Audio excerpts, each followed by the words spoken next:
Imagine this. You're alone in your home, the air thick with an unnatural stillness. The clock strikes midnight, and suddenly, the temperature drops. You feel it, a presence, something ancient, something malevolent. It's not human, and it's not friendly. This isn't a scene from a horror movie. This was my reality. This is the story of how I survived an encounter with a malevolent Jinn. Welcome to Beyond the Veil, the channel where we explore the unexplained, the supernatural, and the chilling stories that linger in the shadows of our world. If you're new here, I'm glad you found us. We dive deep into real-life encounters with the paranormal, sharing tales that will make you question what lies beyond the realm of the ordinary. If you're ready for a story that will send shivers down your spine, you're in the right place. It all began on an ordinary Tuesday evening. I had just moved into a new apartment, a charming little place with tall windows and creaky wooden floors. At first, everything seemed perfect. But within days, strange things started happening. Objects would move on their own, a book sliding off a shelf, a cup shifting across the table. At first, I brushed it off. Maybe it was the old building settling, or perhaps I was just tired. But then, the whispers started. Late at night, I'd hear them, soft, indistinct murmurs, like someone was speaking just out of earshot. I'd check every room, but no one was there. The whispers grew louder, more insistent, until one night, I heard my name. Clear as day. That's when I knew something was very, very wrong. The encounter. I reached out to a friend who's well-versed in the supernatural. She suggested I might be dealing with a Jinn, a spirit from Islamic folklore, often misunderstood and capable of great harm. Jinn are not ghosts. They're beings made of smokeless fire, existing in a parallel world to ours. Some are benign, but others are malevolent. Desperate for answers, I consulted a local imam. He listened carefully to my story and confirmed my fears. The entity in my home was no ordinary spirit.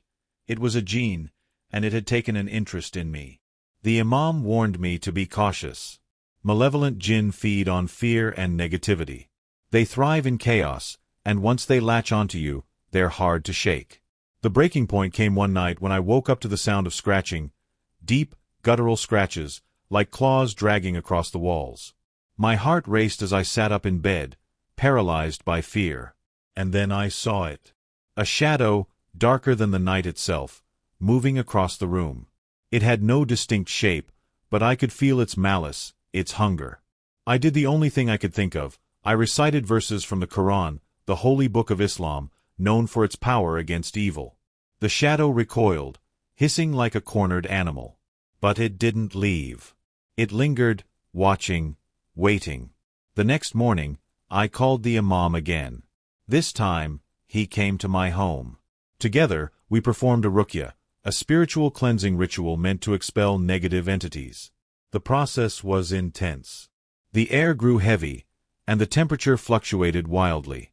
At one point, a loud crash came from the kitchen, as if something had been thrown against the wall. But the imam remained calm, his voice steady as he continued the recitations. By the end of the ritual, the atmosphere shifted. The oppressive weight lifted, and the whispers stopped. The Jinn was gone. Looking back, that experience changed me. It made me realize how little we understand about the world beyond our senses. Jinn, spirits, entities, they exist in a realm we can't see, but their influence can be felt. I'm sharing this story not to frighten you, but to remind you that there's more to this world than meets the eye.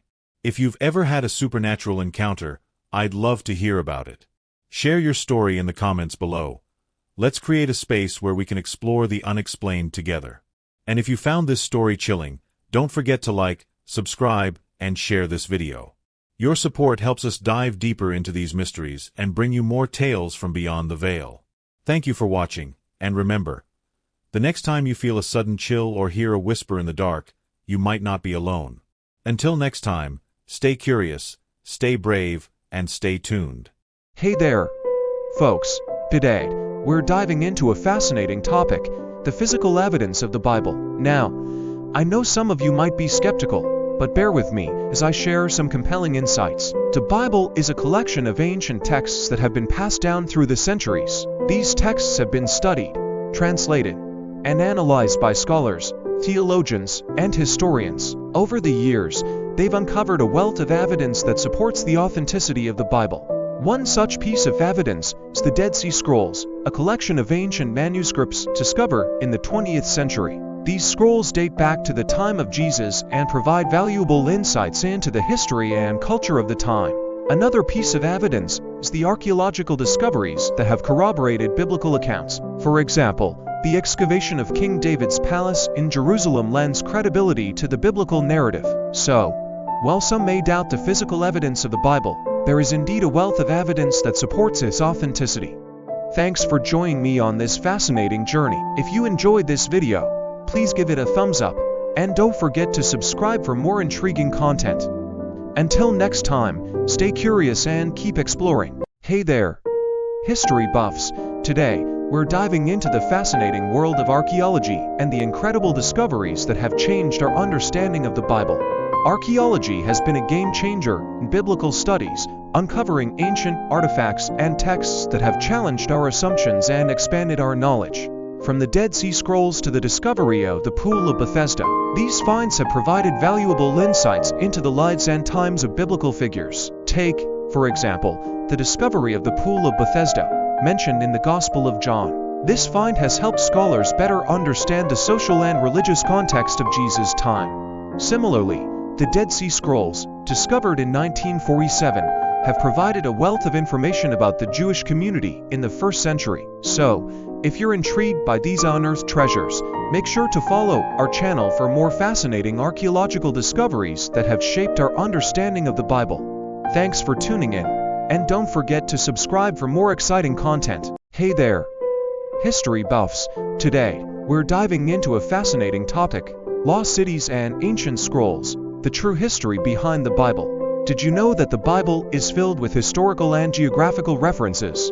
In fact, there are over 200 geographical references in the Bible, many of which are still debated today. One of the most intriguing aspects of the Bible is the mention of ancient cities that have since been lost to history. These cities, such as Sodom and Gomorrah, are often associated with the biblical narrative, but the Bible also contains ancient scrolls that have been discovered and translated, shedding new light on the history of the region. For example, the Dead Sea Scrolls, discovered in the 20th century, have provided invaluable insights into the early Christian church. So, if you're interested in exploring the fascinating world of ancient history and the Bible, be sure to check out our latest video on lost cities and ancient scrolls, the true history behind the Bible. And don't forget to hit that like button and subscribe for more captivating historical content. Thanks for watching, and see you next time. Imagine this.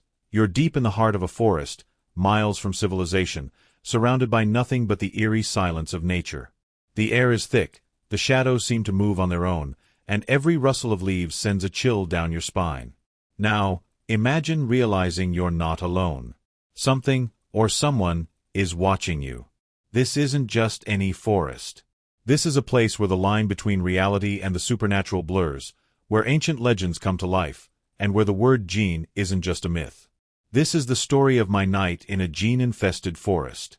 Welcome back, everyone, to the channel where we dive into the unexplained, the terrifying, and the stories that keep you up at night. If you're new here, my name is Your Name, and I'm passionate about exploring the mysteries of the world, both seen and unseen.